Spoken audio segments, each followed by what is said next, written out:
M Radhika Soni और आप सबका मेरी क्लास में बहुत बहुत स्वागत है। बच्चों, हमने क्या पढ़ा था पहले? पाठ 1 है ना। हम सब ने पाठ 1 में अमर शहीदों का चारण, इसे हमने कंप्लीट किया था, ठीक है। और अब हम आज पढ़ेंगे पाठ 2। और हमारे पाठ 2 का क्या नाम है बच्चों? घी, गुड़ और शहद देने वाला वृक्ष। क्या है? घी, गुड़ और शहद देने वाला वृक्ष। एक ही वृक्ष मतलब एक ही पेड़, जिससे हमें क्या मिलेगी? घी भी मिलेगा, गुड़ भी मिलेगा और शहद भी प्राप्त होगी। तो ये कहाँ से मिलता है बच्चों? हमें वृक्ष से।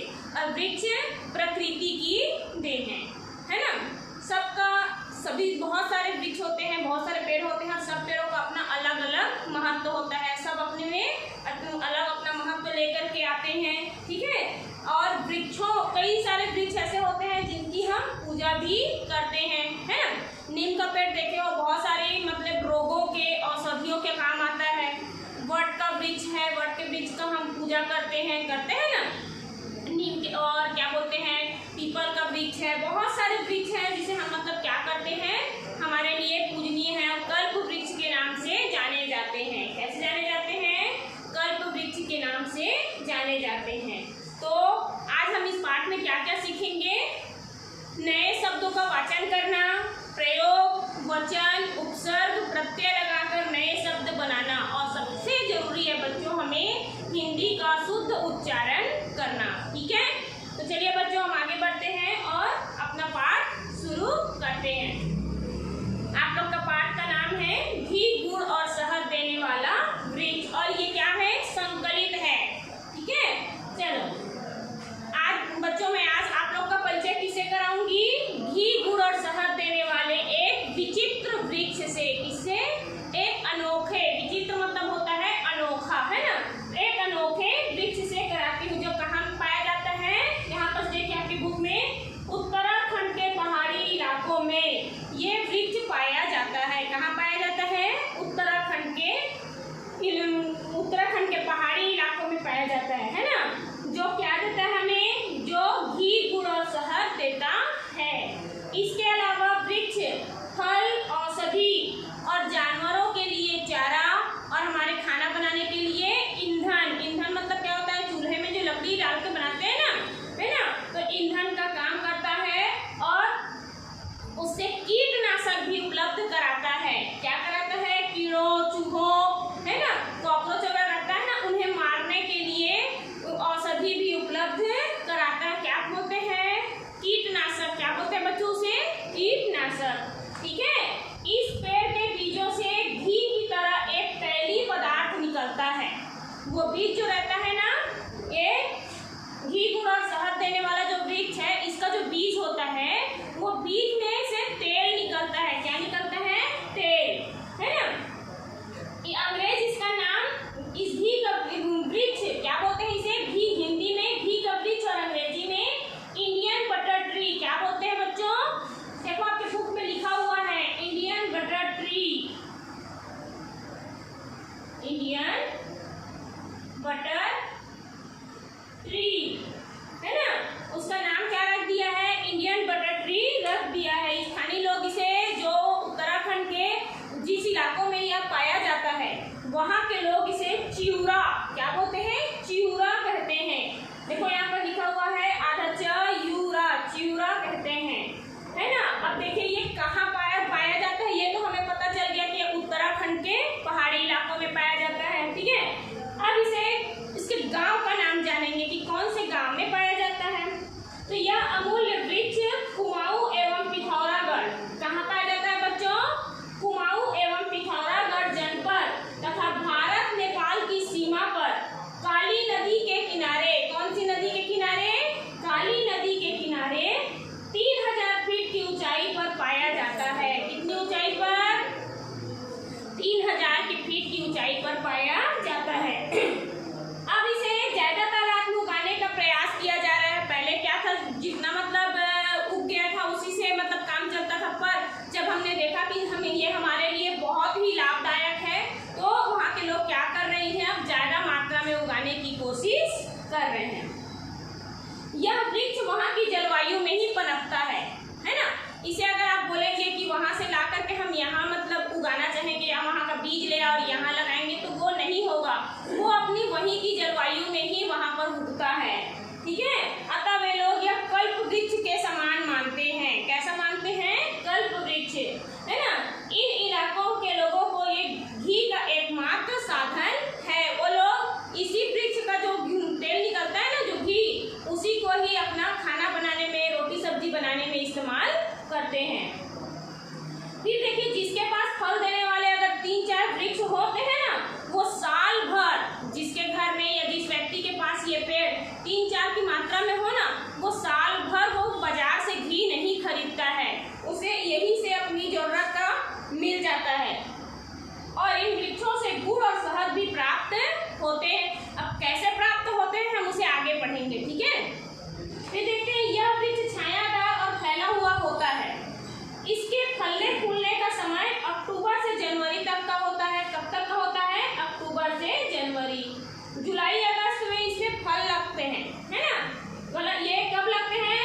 इसमें फल कब लगते हैं? अक्टूबर से जनवरी तक इसमें फल लगते हैं। और जुलाई अगस्त में वो फल क्या हो जाते हैं? पक जाते हैं। और पके हुए फल कौन से कलर के होते हैं बच्चों? पीले रंग के। कौन से रंग के? पीले रंग के। और ये खाने में काफी स्वादिष्ट, काफी मजेदार होते हैं और इससे मीठी मीठी सुगंध आती है। ऐसे वातावरण में यह फल मीठी मीठी महक से मालूम पड़ती है ना। जब वो पकता है तो जो आसपास का वातावरण रहता है वो मतलब मीठा मीठा खुशबू वहाँ से आने लगता है, जिससे हमें पता चल जाता है कि अब क्या हो गया, हमारा चिवड़ा का जो फल है वो पक चुका है। गांव के लोग इन फलों को बड़े चाव से खाते हैं, है ना। और इसके बीज वो लोग फेंकते नहीं हैं।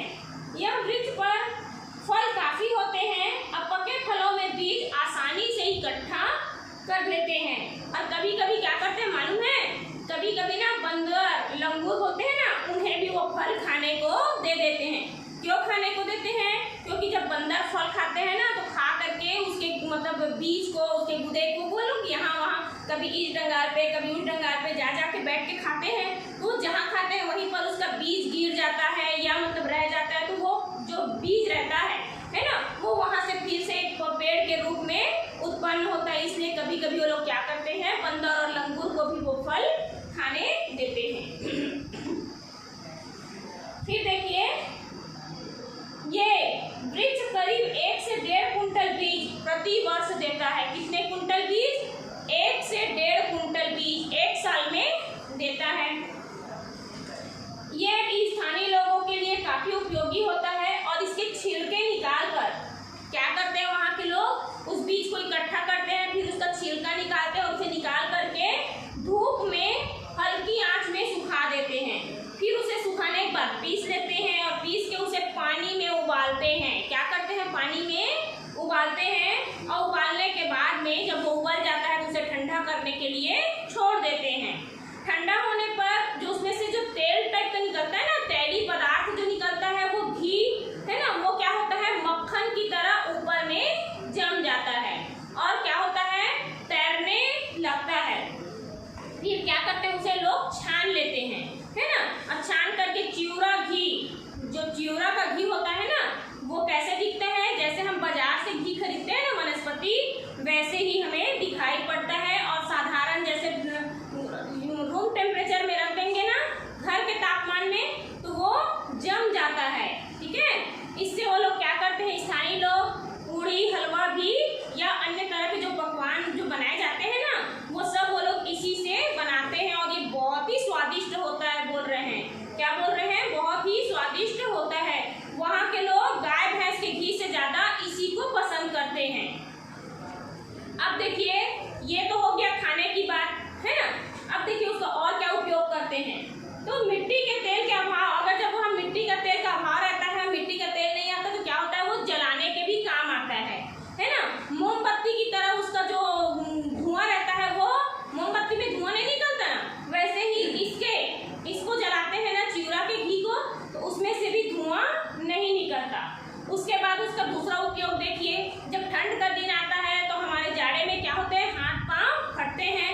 हम लोग वैक्सीन लगाते हैं ना खरीद के बाजार से, तो वहाँ के लोग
रस चूसने के लिए।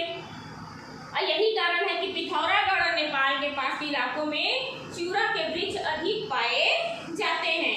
और ये कैसे होता है? शुद्ध, है ना, एकदम शुद्ध होता है।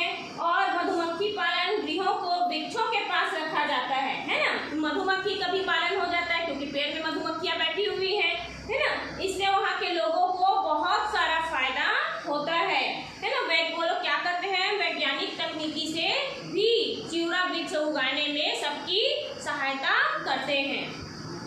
आप देखिए यहाँ है, जब से चिउरा वृक्ष पुष्पित होते हैं, स्थानीय लोग बढ़ चढ़कर बड़ी सावधानी से डाली को हिला हिलाकर फूलों का रस बर्तन में इकट्ठा कर लेते हैं। क्या कर लेते हैं? बर्तन में इकट्ठा। चिउरा का वृक्ष जब फूलता है ना, तो वहाँ के जो लोग रहते हैं वो क्या करते हैं? पेड़ पे चढ़ जाते हैं। पेड़ पे चढ़ने के बाद बड़ी सावधानी से, इसलिए क्योंकि उसमें मधुमक्खी लगी हुई है ना। अगर हम थोड़ा सा भी लापरवाही करेंगे तो मधुमक्खियाँ क्या करेंगी? हमको काट लेगी। इसलिए वो सावधानी से जाते हैं और फूल का रस क्या करते हैं? बर्तन में इकट्ठा कर लेते हैं और छान के उसे उबाल लेते हैं। उबाल करके क्या बनाते हैं? उसका गुड़ बनाते हैं, है ना। और ये गुड़ भी जैसे हम लोग साधारण बाजार में गुड़ खरीदते हैं ना, वैसे ही दिखता है। और जो बाजार में मिलता है उसी तरह के गुड़ के जैसे ही उसका स्वाद रहता है। और इसे वहाँ के लोग औषधि के रूप में भी प्रयोग करते हैं। फूलों के रस से बना ये अनोखा गुड़ नेपाल और पिथौरागढ़ में ही पाया जाता है ना। और कहीं ये नहीं मिलता। जहाँ चिउरा के वृक्ष होते हैं, जहाँ उसका उत्पादन होता है ना, वहीं पर इसकी खपत भी हो जाती है। इसे उनको बेचने के लिए दूसरे गांव या दूसरे शहर नहीं जाना पड़ता। वहीं के आसपास में ही नेपाल और पिथौरागढ़ के जो आसपास के गांव इलाके हैं ना, वहीं पर इसकी खपत हो जाती है। अगर हम जैसे हमको लगता है कि हम उसे जाकर देखें या हमें भी उसके गुड़ घी शहद का स्वाद लेना है, तो हमें क्या करना पड़ेगा? हमें वहाँ जाना पड़ेगा, क्योंकि वहाँ की चीज़ें हमारे पास नहीं आ पाएंगी, है ना। उसके लिए क्या करना पड़ेगा? हमें वहाँ जाना पड़ेगा और जा करके हम वहाँ उसका लुत्फ उठा सकते हैं, मतलब उसका आनंद, उसका मजा ले सकते हैं, है ना। वैज्ञानिक इस वृक्ष की पौध तैयार करना चाहते हैं, है ना, और अन्य क्षेत्रों में भी पर्याप्त मात्रा में इसे उगाया जा सके। वैज्ञानिक इसी कोशिश में लगे हुए हैं कि ये जो चिउरा का वृक्ष है इसे और अधिक मात्रा में उगाएं और सिर्फ पिथौरागढ़ और नेपाल को छोड़कर और अन्य देशों में या इलाकों में भी इसकी उत्पादन हो सके। इसके लिए वो अपने कार्य में लगे हुए हैं और वो लोग इसकी बड़े पैमाने पे, है ना, मतलब भरपूर कोशिश कर रहे हैं कि अन्य लोग भी इसके लाभ प्राप्त कर सके। ठीक है बच्चों, तो कैसा लगा आप लोग को हमारा ये आज का ये घी गुड़ और शहद देने वाला वृक्ष चिउरा, है ना। इसमें बहुत सारे हमें मतलब अच्छे कठिन शब्द हैं, है ना, कठिन शब्द हैं, उन्हें हमको जानने को मिला है। अब यहाँ पर देखिए आपके कठिन शब्दों के अर्थ शब्दार्थ में ही दिए हुए हैं, है ना। जैसे विचित्र, विचित्र मीन्स क्या होता है बच्चों? अद्भुत। क्या होता है? अद्भुत, है ना। यहाँ पर दिया औषधि में देखो खाली स्थान दिया हुआ था। औषधि को हम क्या बोलते हैं? दवा या दवाई। बाकी तो आपकी बुक में दिया हुआ है। स्वादिष्ट, तो स्वादिष्ट मतलब हमने इसमें बुक में क्या पढ़ा? जायकेदार, है ना, जायकेदार, मजेदार, है ना। और यहाँ पर देखिए अनोखा, तो अनोखा को क्या बोलते हैं? निराला। क्या बोलेंगे? निराला। प्रयास, है ना, क्या कर रहे हैं वैज्ञानिक लोग? प्रयास कर रहे हैं, बोलिए ना। तो प्रयास मतलब होता है कोशिश। क्या कर रहे हैं? कोशिश कर रहे हैं। तो कैसे लगा बच्चों आप लोग का ये घी गुड़ और शहद देने वाला वृक्ष, जो हमें एक वृक्ष के बारे में जानकारी देता है, जो सिर्फ पिथौरागढ़ और नेपाल की सीमा में ही हमें प्राप्त होती है ना। और इसके क्या क्या मतलब बनाया जा सकता है, क्या क्या बनता है, इसके बारे में भी बताया। कितने किलोमीटर में, कितने ऊंचाई पर और कहाँ, कैसे मिलता है, कैसे इसे उगाते हैं, कब उगता है, कब फूलता है, कब फलता है ना। सबके बारे में इस कहानी में पूरा बताया गया है। तो एक बार आप लोग फिर से इसको रीड करेंगे, ठीक है। उसके बाद फिर अगले वीडियो में मैं आपको इनके प्रश्न उत्तर लेकर के आऊँगी।